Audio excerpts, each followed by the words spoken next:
Mini Call here, coming at you with a video for our newly launched Ultimate 6 raid. Just going into some things that have already come up in chat. We'll be going over just kind of the dynamics of Ultimate 6, how this raid works, what you should be expecting as a player, and just kind of going from there. With that being said, if you have any questions, comments, or concerns, feel free to reach out to your Alliance leadership. You can always message me on Discord at Khaleesi, in-game mini call. With that being said, let's kind of just dive right into this. So we have recently launched the Ultimate 6 raid. We did post a raid map on the Discord channel. And the basic concept of Ultimate 6, very similar to Ultimate 5, but you will need to clear different sections to get to a percentage. Starting out, we're obviously going to aim for the 30% mark, which is going to be just about here. So kind of parallel with the Spider-Man node and the Red Skull node as far as bosses. So if we have all these nodes cleared up into that point, we will hit 30%. Depending on how well we do with that, the next goal will then be to hit the 60% range, which is going to be the Mordo, Doctor Strange, Cable, and Elektra nodes, and basically clearing all that content up until that point. Now, the reason we've launched Ultimate 6, it's always a good idea to test the progress of the Alliance and see how we're doing. You don't want to ever become stagnant in the sense where we're running a lower raid than what we should be. If you look at the rewards over here, just by hitting 30% in this raid, all of the rewards pretty much double what we were receiving from Ultimus 5. So you look here, even at the lowest rank, you are receiving at least 1,260 of these raid credits, several sets of T2s, T3s, and these blue gear raid orb fragments, which the blue gear is certainly going to help a lot of the weaker players start building up your roster. Now, just to compare that directly over to Ultimus 5, if you are looking here at the Ultimus 5 raids, even if we were hitting 100%, which we weren't hitting 100%, that does require quite a bit of coordination, but even at 100%, the rewards are greater for the weakest set of players than if you were to score in the highest ranking in Ultimus 5. So that's kind of the logic as to why we are trying an Ultimus 6 raid. Now, a lot of you are going into this raid and realizing it can be, kind of quite challenging. The reasoning behind that is Ultimate 6 used to be old endgame content raiding.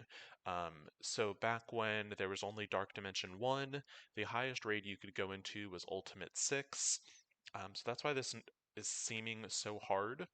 Because if you're kind of not at the Dark Dimension 1 phase, this is going to be a much harder raid.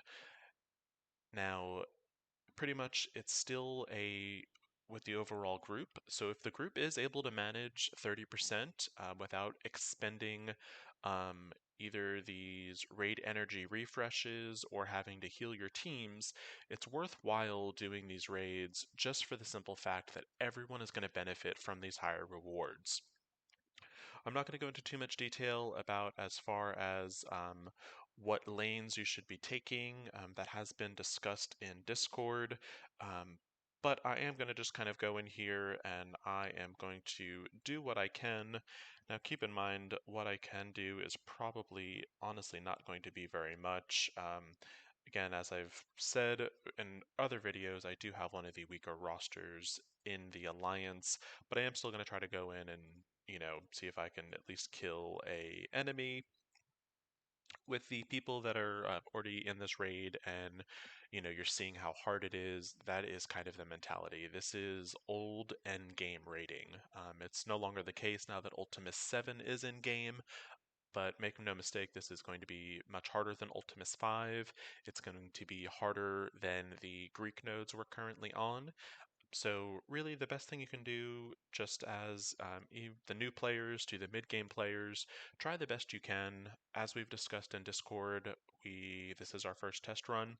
So pending on how we do, if we are able to hit, I would say higher than 20%, it is certainly worthwhile to try these raids once a week. If we are hitting under 20%, definitely we will try every 2 weeks, and that's kind of just a good progression gauge to see how we're doing. As you saw, I wiped pretty quickly, totally not unexpected. What I will say for some of our higher players, if we are getting to the point where we are getting closer to hitting that 30% range, you might definitely want to go in here and do these heals. These heals again are going to be from part of the weekly challenge. I believe it's the medical supply challenge. So if we're getting to the point where maybe we're only able to clear 30% once a week, that's fine. Eventually, we are going to get to the point where we will hit 30% consistently without having to use these raid resources. And eventually, we'll even get to the point where we're hitting 60%. Following that, after 60%, it really becomes more a issue of coordination. Coordination is the only way you're going to hit 100% on this raid. But that is just a quick little, reference on what to expect. I will go in here off camera, and since my first team already wiped pretty quickly, I'm going to go in and just wipe with the rest of my teams. Like I said, the weaker members are probably not going to be able to do much as far as actual damage, but as I've said in previous videos, you want to at least get that raid participation in. So if you have any additional questions, feel free to reach out on Discord. And good luck with Ultimus 6. Like I said, hopefully we're able to do this on a daily basis. If not, look for this raid either once a week or once every 2 weeks on Mondays. Again, feel free to reach out to me on Discord at Khaleesi, in-game mini-call, and look to your Alliance leadership for any questions, comments, or concerns. Hope you all found this video helpful, and good luck in the Ultimate 6 raid. Thanks for watching, and have a good one.